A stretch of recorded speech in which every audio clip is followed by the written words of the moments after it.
Hello and good day! This is Chrissy Side and welcome to my channel. Our topic today is Blackies Action Edition 03 Soundwave from the show Now, Soundwave is a member of the primary antagonist faction called Decepticon, led by the tyrannical leader, Megatron. He is the Decepticons' leader's confidant and also the communications officer of the faction. And since the franchise is called Transformers, he transforms into a cassette recorder. I'm definitely excited in buying this model kit. I've always been a fan of Soundwave's design.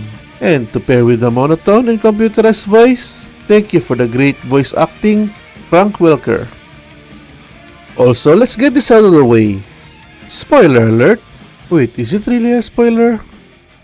This is a plastic model kit of a Transformer that does not transform. At least they gave us Soundwave's transform unit, so you can make Soundwave in robot mode, hold Soundwave in cassette recorder mode. Basically, you can make Soundwave playing with himself. Well, that sounded wrong.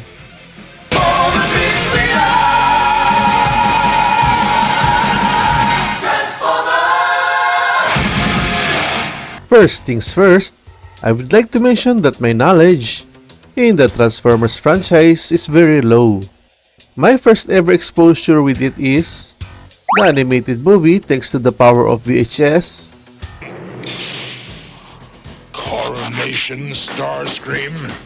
This is bad comedy. After that is the usual weekend TV programs. But back then, it's most of the time is always a blackout in our place. So watching consistently was hard. Boobies. Then the next encounter was the Beast Wars.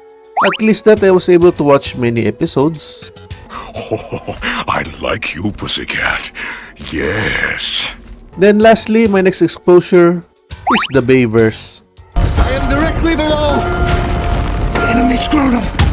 So with that said, if I say something wrong in this video, or wasn't able to mention a specific reference, well, there you go. Now, going back to what I said back in the first Transformers related video, click here if you want to watch. I want to get 3 specific Transformers, and those are Soundwave, Nemesis Prime, and Devastator. And in that video, it's obviously that the one I got is just a placeholder for Devastator, as of the moment. In Nemesis Prime, I already have 3. Make Toys Thunder Erebus, 3-0 Transformers Nemesis Prime PX MDLX, and YOLO Park Nemesis Prime. So now we are tackling Soundwave. I was planning to buy a Masterpiece MP13 Soundwave. Then I saw this one while I was looking for a gunpla to buy. So that it's Blackies, so I might as well try this model kit. Now I'm thinking if this will be just a placeholder for Soundwave, or will it be the one to represent Soundwave in my collection? With that said, here we go.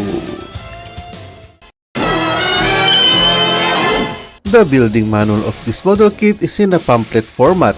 It's also colored, properly illustrated, and in enlarged illustrations, which makes following the instructions very easy. So making a mistake in building the model kit is very slim. The plastic quality gives a very premium feel, especially if the thickness of each plastic parts. So you don't have to worry on accidentally snapping a plastic part. Even most of the knobs are almost negligible, excluding the fingers. The most interesting part in the entire build is the part where you install the sound module in the torso. A light and sound feature will commence once it's activated, but we will return to that later on. Every single part are properly colored vibrantly, without the need to use a sticker or painting for color correction to the main unit. Every edge detail are also clearly displayed. Even without panel lining, the finished model kit still looks awesome. Before we talk more about Soundwave, I would like to discuss the cassette minions first. Rumble Frenzy, Ravage Ratbat, Eject, Operation Interference.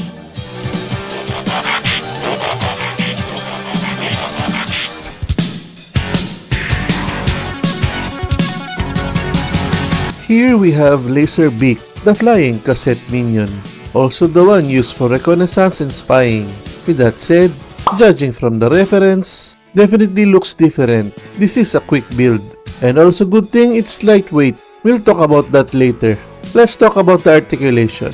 Head in a ball joint, so it can rotate and move up and down. Neck in a hinge joint, wing in a hinge joint. Full wing can rotate 360, claws in a hinge joint.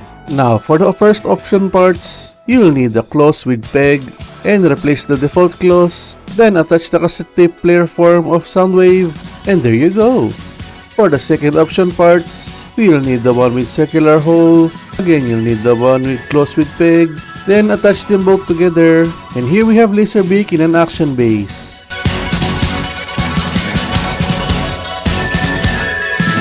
Next one is Ravage, the violent beast of the cassette minions. And judging from the reference, he definitely looks more blocky and some color inaccuracies. And just like Laserbeak, this too is also a quick build. Now for the articulation, head can rotate 360, mouth opens up, forearm it can go up and down, upper arm connected in a ball joint, hind foot can go up and down, thigh connected in a ball joint, tail can move up and down, lower half connected in a ball joint.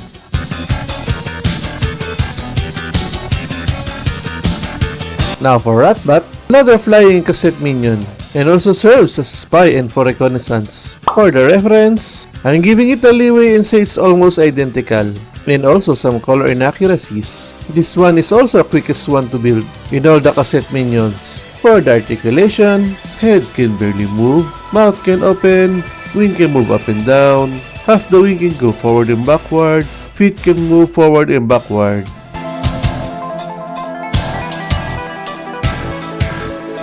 Last but not least, Rumble, the demolition expert of the cassette minions. Regarding the reference, at this point I stopped caring if the reference is loyal or not.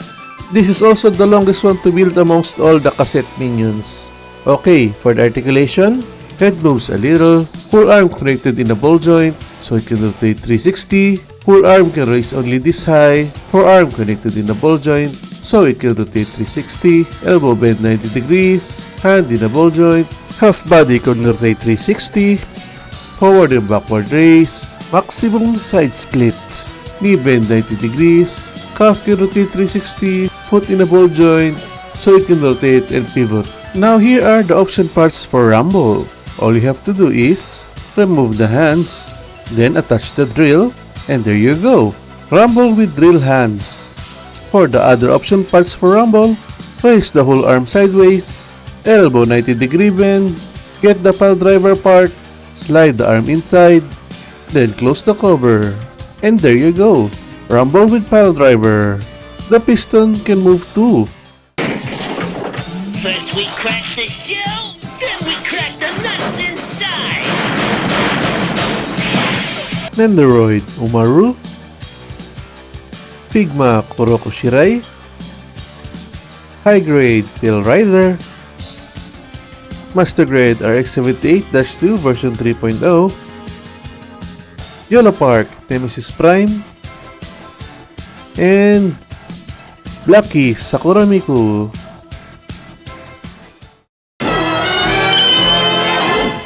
The Transformers, more than meets the eye. Autobots wage their battle to destroy the evil forces of the Decepticons. The Transformers, more than meets the eye. The Transformers, robots in disguise. It's the Decepticon communicators! Get more Autobots! The Transformers, more than meets the eye. Transformers from Hasbro.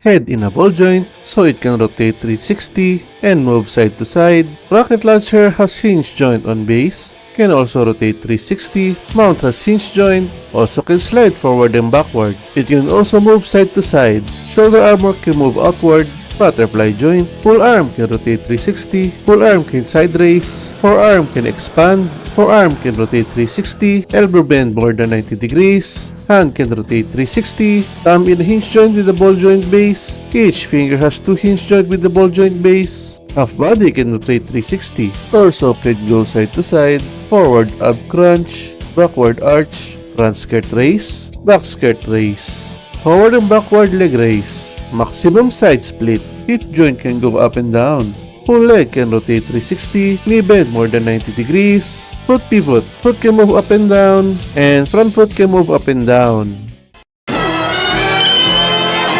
There are circular holes in both forearm. You can switch the forearm armor with hole, then get the laser beak with claw peg attached to the forearm, and here you have laser beak resting on Soundwave's arm. This one alone has a lot of fun poses you can pull off. Like I mentioned earlier, it's a good thing that laser beak is lightweight, which makes holding this pose not a problem. One of the battery in his back is the concussion blaster. Remove it from the back, hide the peg, pull the upper part, then reveal the trigger. I expect the circular cover to always pop off accidentally. Pull the muzzle from the bottom, attach the trigger to the peg in the hands, close the fingers, and there you go. The concussion blaster is securely attached to the hand. It won't accidentally pop off even when bumped. With the action base, you'll see there are two circular pegs, and there is hole on both the sole. Attach them securely, and there you go. It's nice that it makes sure he is standing securely and in the center. Then for the action base, attach these clubs to his back. There you go. It's connected securely, but don't bother putting it on air. The model kit is too heavy for the stand, unless I'm doing something wrong. Lastly, the Decepticon logo. It has magnet inside. The first thing you can do is use it as a centerpiece. Second thing you can do is to tap the chest to make the eyes glow red. Tapping it again will make him say some quotes.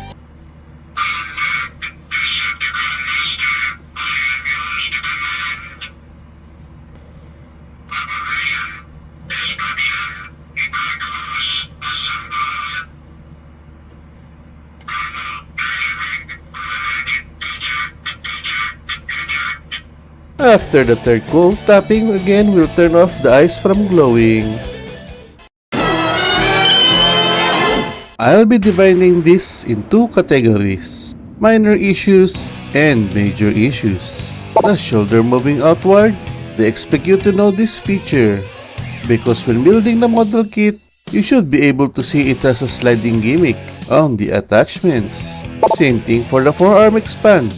You should notice it has sliding gimmick when building the forearm. As for the swapping forearm armor, they didn't even mention what's its purpose. They just expect you to know that it's where laser beak is attached. Again, the manual didn't tell you that you can open and show he has speakers in his legs. They expect you to know it because it's shown in the building process that it has hinge joints. The buttons are static. Kinda wish they made it pushable too, since the switch and gear are playable. And lastly, we only have one cassette tape. I hope they made it at least two tapes. Unless we turn it around and just say, it's Ravage in tape mode since it's black. To be honest, since they're all minor issues, we just consider them as negligible if you wanted to. This is more of nitpicking, if I would say.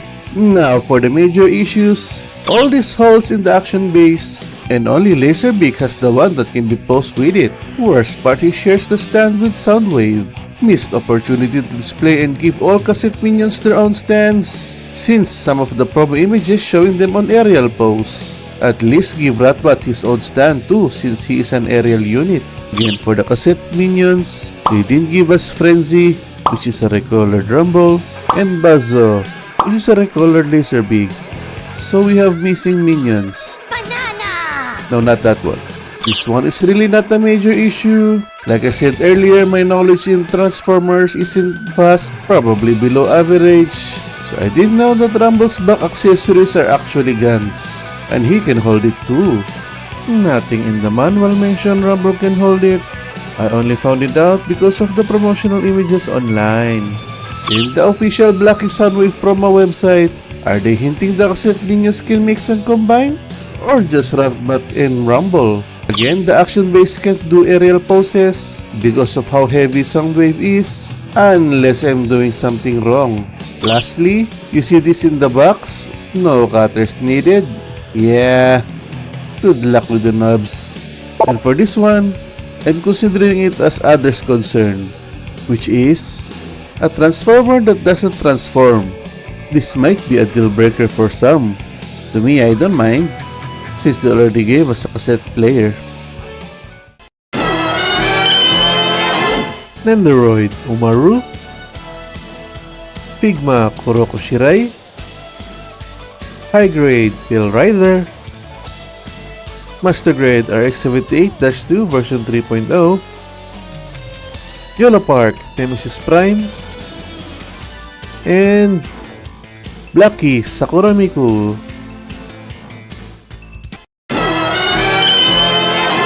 Again, this is my second Blackies figure, but my first proper plastic model kit built by Blackies. Since my first ever Blackies Sakura Miku, click the link if you want to watch that too, are already pre-cut and pre-built, so building it is quick and easy.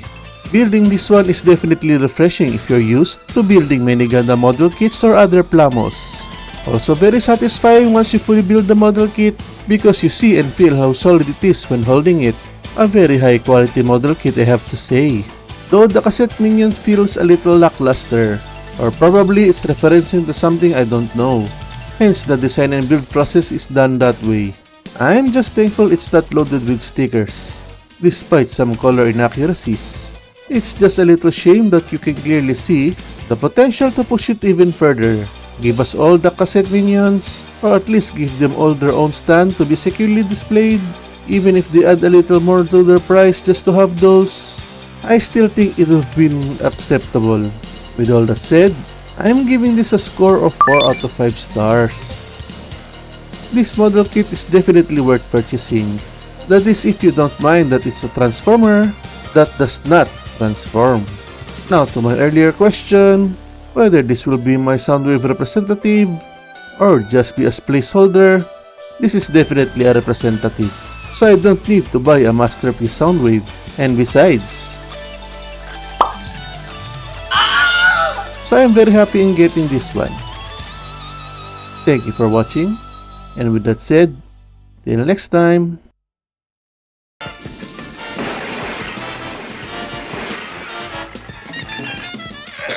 I've been waiting a long time for this.